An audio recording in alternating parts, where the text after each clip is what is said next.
from Adox in Germany. We are probably the smallest fully integrated film manufacturer in the world. I don't know if you are aware of this yet.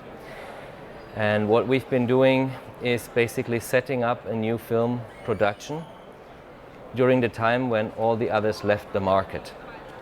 And like Nico has explained nicely in the show before, we're seeing now a revival of the film market. And but there still are a few challenges that we have to meet in order to go strong into the future. And I wanted to point out a little bit about the complexity of the production and also put that into the context of the market consolidation which has happened before. So we're having a revival, yes, which is very nice, but we also had a steep decline in the beginning. So it's not at all yet easy what we're doing here. And then one of the reasons is also that film prices are still quite low. So I'll just start, and you're welcome to ask questions anytime, even if you see something you don't understand on one of my foils, then just stop me and ask me something. So what you see here is the main precipitation kettle. That's where we make the emulsions. And even up to today, what we're doing here, manufacturing film, is still to a certain extent a black box. This means there have been thousands, if not tens of thousands, of highly skilled scientists working for decades to find out how to make a good film, how to make these grains which are light sensitive and which eventually form the image. But nobody can observe it because they're sensitive to light. You cannot even photograph these silver halides. There are some photographs published of silver halides, but the people who did this had a lot of effort, because first they had to cover the actual grain with a metallic foil with a certain procedure. Then they switched on the light to take the photograph, and the grains vanished, and then they just took the image of this foil which was still left. So nobody can see what's going on when we make such a film. And since 150 years, it's still trial and error, like it's written on the board. It's very complex interactions of all the chemicals. We put up to 150 chemicals in a film. If it's color film, it's even more. Even small impurities can ruin entire film batches. There was from one of my ACFA emulsionists who I took over, he always had this funny story that they constantly had failures in production of ACFA film, and they didn't know what was the reason. And after 2 or 3 months, they finally found out that one of the guys steering the kettle had changed his deodorant. And this was enough to ruin 1,000 liters of emulsions. And there's another nice story. Well, it's not nice, but what happened is that the cows that spent the gelatin for Kodak film, they were this kettle was raised in Argentina, and there was a time in the 40s where they went to different meadows and they ate different herbs, and these herbs contained a little bit of sulfur, and this sulfur ended all the way back up in Kodak's film gelatins and ruined films, and Kodak almost went bankrupt.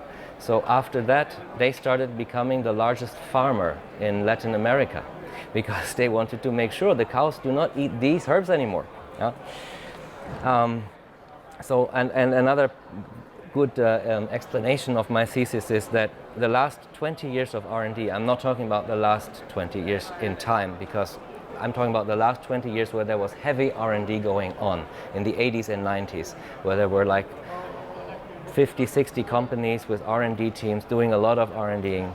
And they invented the tabular grains, they invented J-aggregate sensitization and all these super duper hyper things.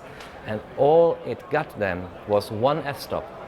One f-stop more at a certain grain size.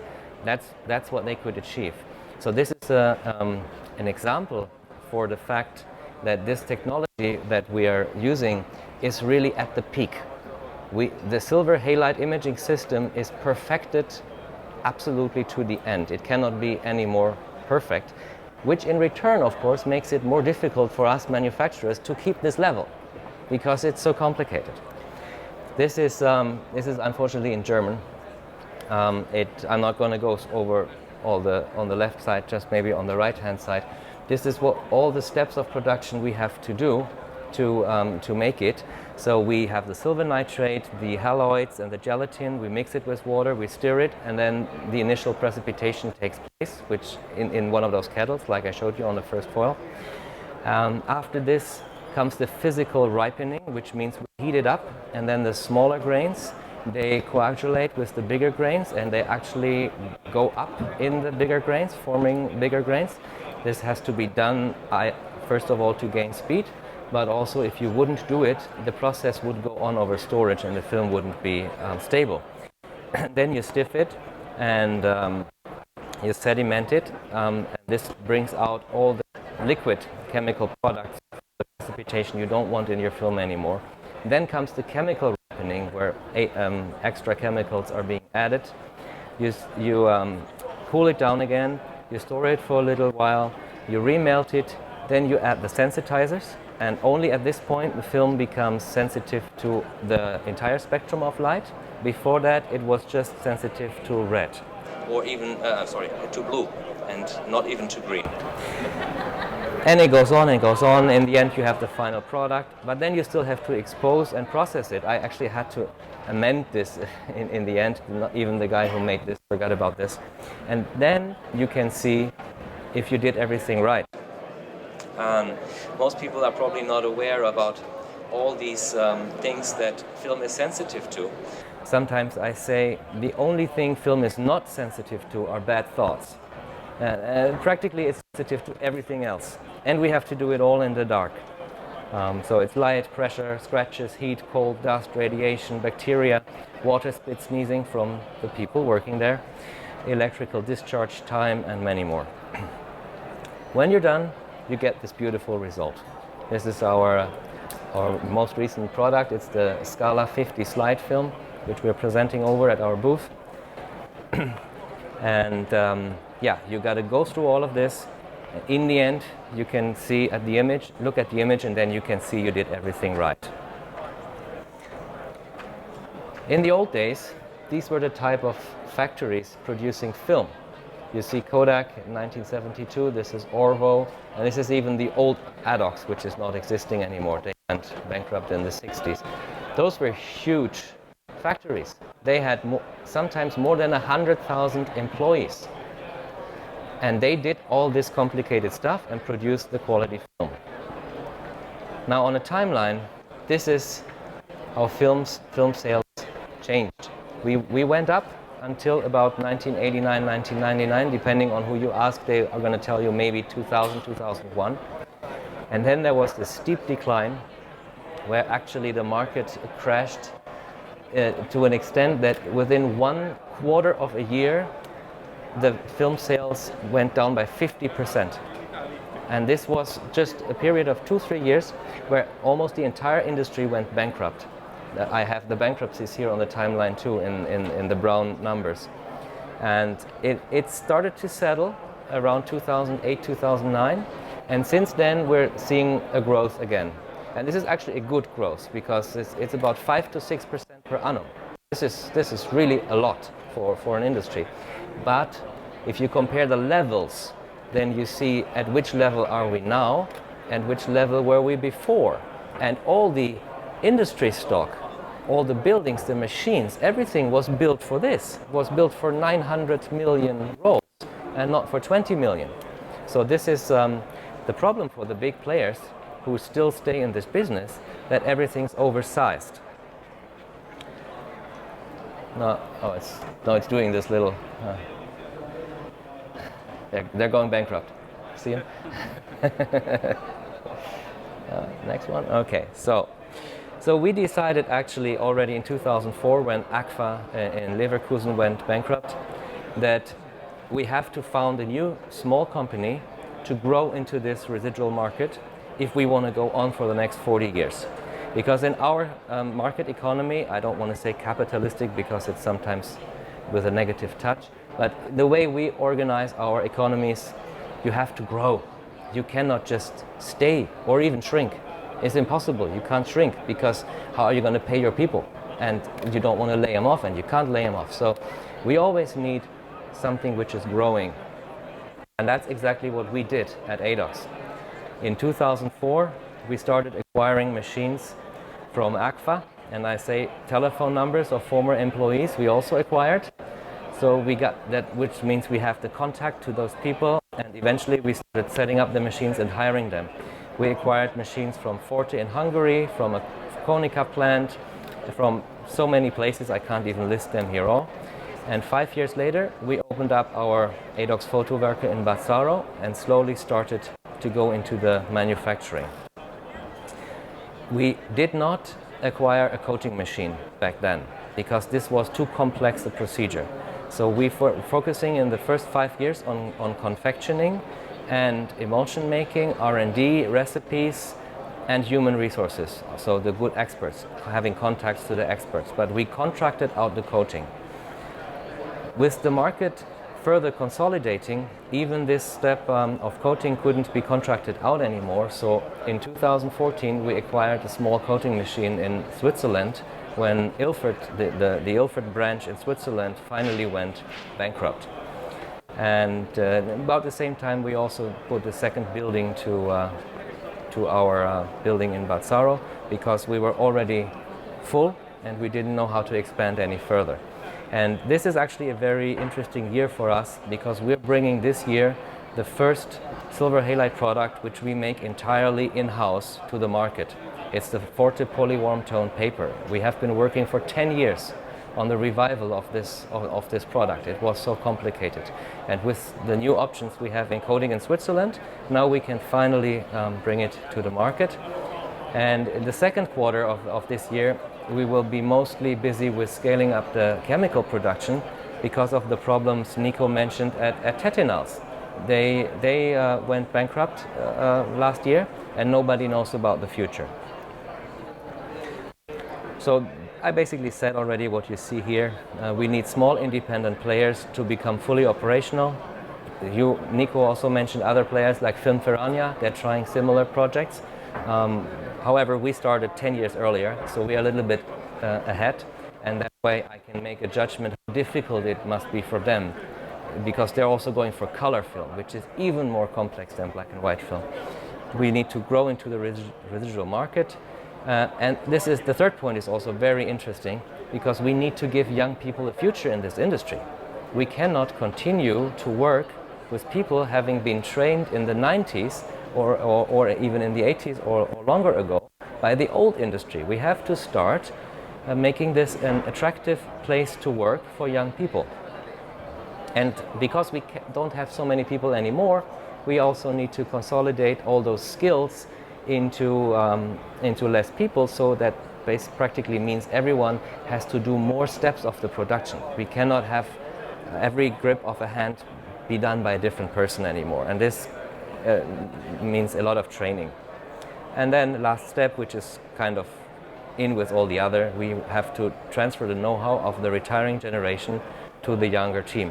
And right now, really, this entire industry is retiring because nothing has happened since 2000 when this market went down. Everyone was just hanging on and there was no investment. So this is the last, actually, it's 5 before 12 that we have to start this transition of getting the know-how of the people going into retirement into young people. And that's exactly what we're doing. This is our new building. We are, compared to the other image, but at least we have 2,500 square meters, about 20 employees in production. So it's not nothing. It's not like 100,000, but it's something. This is our coating machine in Switzerland. Here you see the 6 slots. We can do 6 slots in one pass, so we would be able to do color film. Right here we're just rehearsing, we're just doing 1 slot and we're just doing 1 coating.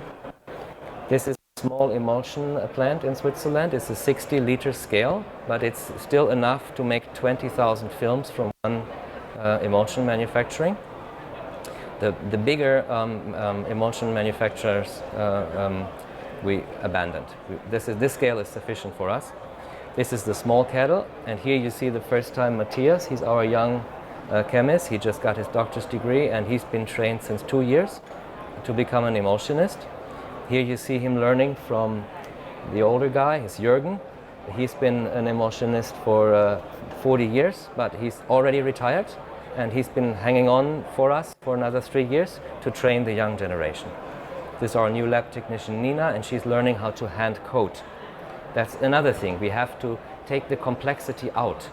The old factory had coating teams and coating machines just for research coating, and this was way too difficult. So we scale everything down, and we go as low tech as possible in the production process, so we can sustain it with the current market. This is our confectioning. This has been running for 10 years, so that's what we've been doing for quite a while now. We're quite good at confectioning. Send us a master roll, we break it down, we make films for you. This is our new chemical building. I mentioned it earlier. We had to prioritize on this because we don't know what's going on at Tetanus. We don't know if they will make it, so we have to be able to also manufacture the large scale of photochemistry in-house. So this is what we have all achieved. And let's go back to the remaining challenge, because the topic here is the challenges. And one of the challenges, for example, is the price. This is the prices that we have been charging as Foto Impex. Well, we haven't been there in 1989, so we started in 1990, but this is the film prices in absolute figures. How a roll, this is actually a roll of FP4 from Ilford. It was easy for me because we're selling so many of them. And this is the current price, 471 today. So it started at 3 euros, which was 6 Deutschmarks, and now we are at 471, and this is 20 years ago, this is 30 years later. And this is if you factor in 2% of inflation. So you see, today we're actually cheaper than 1989, when there was 100,000 people employed, and the factories, they were like 1,000 times bigger than us. And this is more or less my conclusion. I would like to be able to raise film prices a little bit. I ask you all to pay a little bit more for film, so that we can put back engineering, education of experts, building machines, acquiring new buildings, back into the price of film. It's currently not in. Any film you can buy from Kodak, from Fuji, from Ilford, it's all made on machines older than 20 years, in buildings erected more than 20 years ago, made by people trained more than 20 years ago. All these normal costs that any other product has are not in film prices right now. So we need to raise prices a little bit more. I'm not saying doubling. I'm talking about 20-25% more. That's what's necessary in the next years if we want to accomplish this goal, that we can keep on going for the next 150 years, because Adox is 150 years old. Thank you.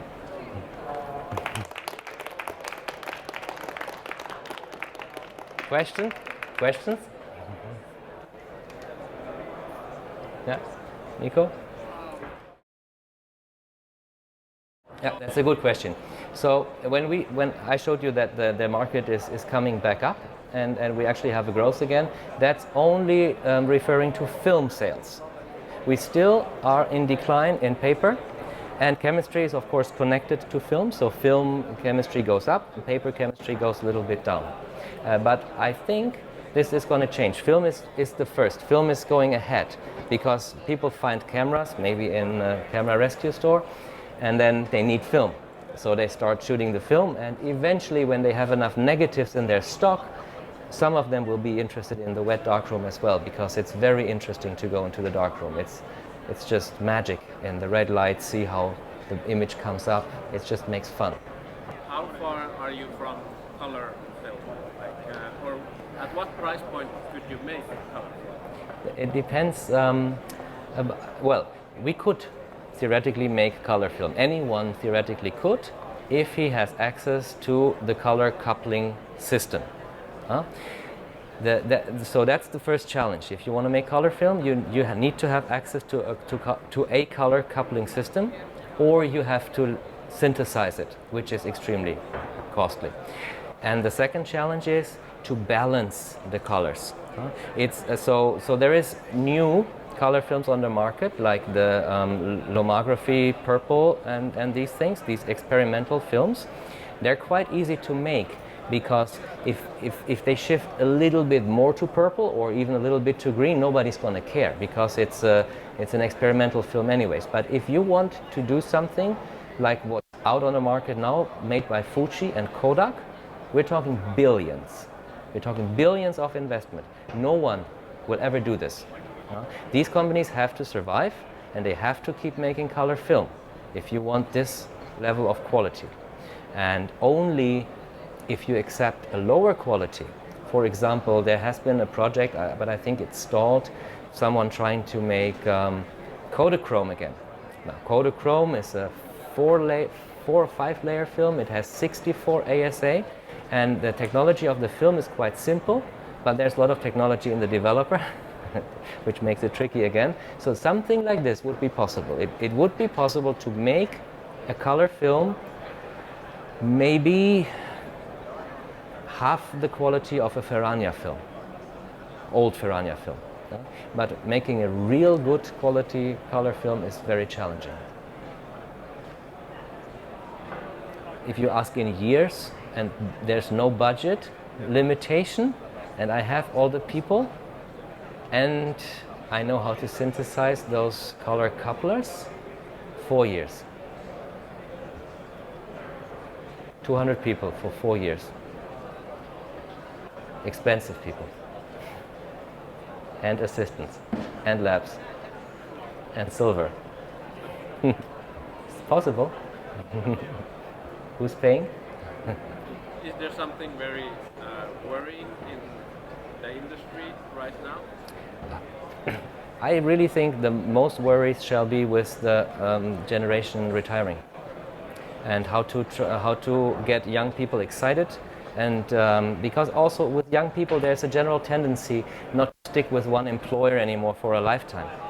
And for us, we have to train an emulsionist for 5 years, and then he starts working.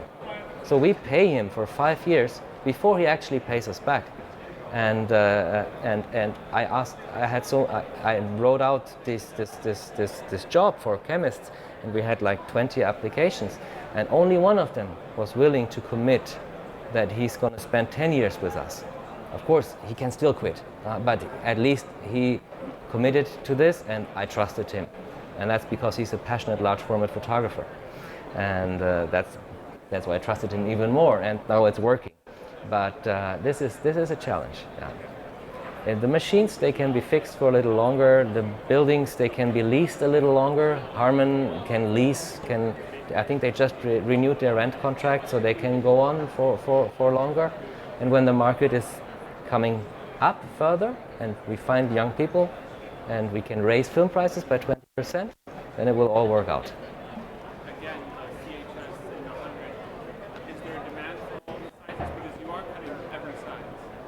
Yes, but we are cutting every size because this is one of the things we have accomplished.